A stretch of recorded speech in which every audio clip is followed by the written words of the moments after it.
కేంద్ర ప్రభుత్వం రేవంత్ రెడ్డి సర్కార్కు మొండిచేయి చూపెట్టింది. ఎందుకు మొండిచేయి చూపెట్టింది? ఏం కదా, అయ్యో పెద్దన్నానే పిలుస్తాడు కదా, పెద్దన్నానే పిలిచిన ఆయననే ఇలా మొండిచేయి చూపెట్టిందంటే హైదరాబాద్ మెట్రో విస్తరణ పనులు ఏవైతే ఉన్నాయో ఆ మెట్రో విస్తరణకు మొండిచేయి చూపెట్టింది. ఇక్కడికంటే 8 రెట్లు పూణే కంటే, పూణేకేమో గ్రీన్ సిగ్నల్ ఇచ్చింది. పూణే కంటే 8 రెట్లు ఎక్కువగా ప్రయాణం చేస్తారు హైదరాబాద్ మెట్రోలో. ఈ హైదరాబాద్ మెట్రోలో ఇప్పుడు ఈ మెట్రోలు కానీ లేకపోతే ఫ్లైఓవర్లు కానీ బ్రిడ్జీలు కానీ తీసుకొచ్చేది ఎందుకు? ట్రాఫిక్ సమస్యలు క్లియర్ చేయడానికే కదా. మరి పూణే కంటే 8 రెట్లు ఎక్కువగా ప్రయాణించే హైదరాబాద్ మహానగరానికి ఇలా మొండిచేయి ఎందుకు చూపెట్టింది మెట్రో విస్తరణలో అనేది ఇక్కడ మాట్లాడుకోవాల్సిన అవసరం ఉన్నది. ఎప్పటికీ కేంద్ర ప్రభుత్వం తెలంగాణ రాష్ట్రం మీద ఎప్పటికీ సవితి తల్లి పాయిరమే చూపెట్టుకుంటూ పోయింది, ఎప్పటికీ సవితి తల్లి ప్రేమని చూపెట్టుకుంటూ పోయింది. పోయిన 10 ఏళ్ళు గదే చూసినాం. ఇప్పుడైనా మరి రేవంత్ రెడ్డి గారు బడే బాయి చోటే బాయి అంటున్నారు కదా, మరి ఇప్పుడన్నా ఈ బడే బాయి చోటే బాయి బంధాన్ని యాది పెట్టుకొని పాపము నరేంద్ర మోడీ ఏమైనా తెలంగాణ ప్రజల మీద వరాల జల్లులు కులిపిస్తారేమో, తెలంగాణ ప్రజలకు ఎప్పటికీ మొండిచేయి ఇచ్చుకుంటూ వేయండు. ఇప్పుడైనా తెలంగాణ ప్రజలకు అన్ని విధాలా అన్ని రకాలుగా ఆసరవుకుంటా తెలంగాణ రాష్ట్రానికి గ్రీన్ సిగ్నల్ ఇస్తారేమో నిధులు సమకూర్చడంలో అని అనుకున్నాం. కానీ ఇలా మెట్రో విస్తరణ పనులు ఏవైతే ఉన్నాయో ఆ మెట్రో విస్తరణ పనులకు కేంద్రము మొండిచేయి చూపెట్టింది. ఏం లేదు బాబు, ఇక మీకు ఇచ్చేది ఏమీ లేదు అన్నట్లే పెద్ద గాడిద గుడ్డ ఊపెట్టింది అని చెప్పేసి వార్తలు వైరల్ అవుతా ఉన్నాయి. ఏదైతే రేవంత్ రెడ్డి సర్కార్ వాళ్ళు భుజాల మీద గాడిద గుడ్డ వేసుకొని రాష్ట్రానికి కేంద్రము గాడిద గుడ్డ ఇచ్చింది అని చెప్పేసి ఏదైతే చెప్పిర్రో ఆ గాడిద గుడ్డే ఇచ్చిందో ఒకసారి గాడిద గుడ్డ అంశం ఏందో ఒకసారి మనం చదువుకుందాం. ఈ మెట్రో రైలు గురించి ఒకసారి చదువుకుందాము. మొత్తం మీద గాడిద గుడ్డిచ్చింది. రైట్, గాడిద గుడ్డి ఇచ్చిన బడేబాయ్ హైదరాబాద్ 2వ దశ మెట్రో విస్తరణ ప్రాజెక్టు ప్రతిపాదనలు పక్కకు పెట్టిన కేంద్రం డిపిఆర్ను కేంద్రానికి సమర్పించి 8 నెలలు గడుస్తున్న స్పందన మాత్రం కరువు. పూణే మెట్రో 2వ దశను చేపట్టేందుకు కేంద్రం పచ్చజెండా.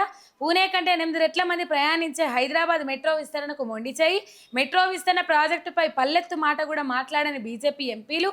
తెలంగాణ ప్రజలు బీజేపీ ఎంపీలను గెలిపిస్తున్నా ప్రత్యేకంగా పైసా కూడా ఇవ్వని మోదీపై పోరాటానికి వెనుకడుగు వేస్తున్న రేవంత్ రెడ్డి కాంగ్రెస్ ఎంపీలు.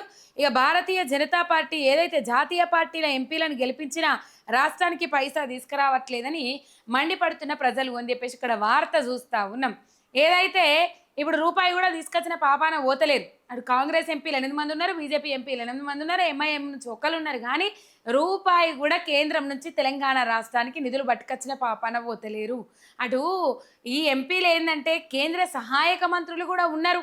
మరి ఆ సహాయక మంత్రులు ఏం చేస్తారు? వచ్చినప్పుడు చెప్పులు మోయడం, కేంద్ర నాయకుల చెప్పులు మోయడం, లేకపోతే థర్మస్ ఫ్లాస్కు సంకలలో పెట్టుకొని తిరగడం, గివే పనులు చేస్తున్నారు తప్ప తెలంగాణ రాష్ట్రానికి రూపాయి ఆమ్దాని లేదు, గడియ రికాం లేదు, గవ్వ రాకడ లేదన్నట్లు అయిపోయింది బీజేపీ నాయకుల పరిస్థితి. ఎప్పుడు కేంద్రాన్ని అడుగులొత్తడే ఉన్నది.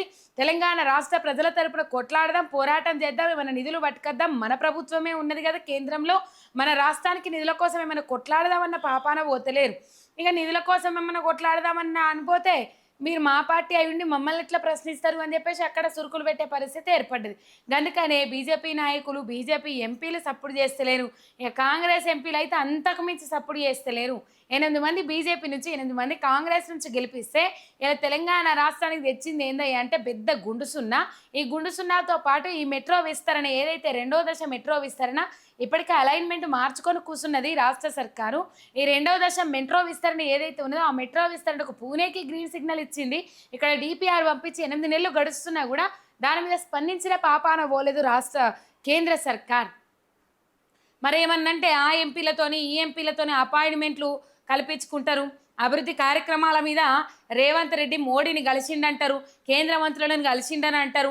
మరి అభివృద్ధి కార్యక్రమాలు ఎందుకు అక్కడే ఆగిపోతున్నాయి అయితే సమజైతలేదు. సమజ్మేనే అయ్యా అని చెప్పేసి చాలా మంది మాట్లాడుకుంటా ఉన్నారు. ఇక మరి పోయినప్పుడల్లా అభివృద్ధి కార్యక్రమాలు అన్నప్పుడు మరి పోయొచ్చినాక ఒక నెల రోజుల కానీ అభివృద్ధి కార్యక్రమాల మీద మోడీ ఏమైనా మాట్లాడాలి కదా, కేంద్రం నుంచి ఏమైనా ముచ్చట్లు వినబడాలి కదా, కేంద్రం ఏమైనా సహకారం అందియాలి కదా అని చెప్పేసి మాట్లాడాలి. కానీ కనీసం ఏది లేదు. హైదరాబాద్ మెట్రో 2వ విస్తరణ ఏదైతే ఉన్నదో దాని మీద నిమ్మకు నీరెత్తినట్టు దునపోతు మీద వాన పడ్డట్టున్నది కేంద్రం. దానికి తగ్గట్టు కేంద్రానికి తగ్గట్టు ఇక్కడ బీజేపీ ఎంపీలు కానీ కాంగ్రెస్ నాయకులు అట్లనే ఉన్నారు. మోడీ మీద పోరాటానికి రేవంత్ రెడ్డి కాంగ్రెస్ నాయకులు వెనకడిగేస్తా ఉన్నారు. ఇటు బీజేపీ ఎంపీలు కూడా పల్లెత్తు మాట అంటలేరు, నోరు తెలుస్తలేరు. వాళ్ళు ఏమంటారు, పిన్ డ్రాప్ సైలెన్స్ విధానాన్ని పాటిస్తూ ఉన్నారు బీజేపీ నాయకులు తెలంగాణ రాష్ట్రంలో. అనవసరంగా గెలిపించిండ్రు 8 మంది ఎంపీలని చెప్పేసి తెలంగాణ ప్రజలు ఇలా నెత్తినోరు కొట్టుకునే పరిస్థితి తీసుకొచ్చిండ్రు తెలంగాణ రాష్ట్రానికి.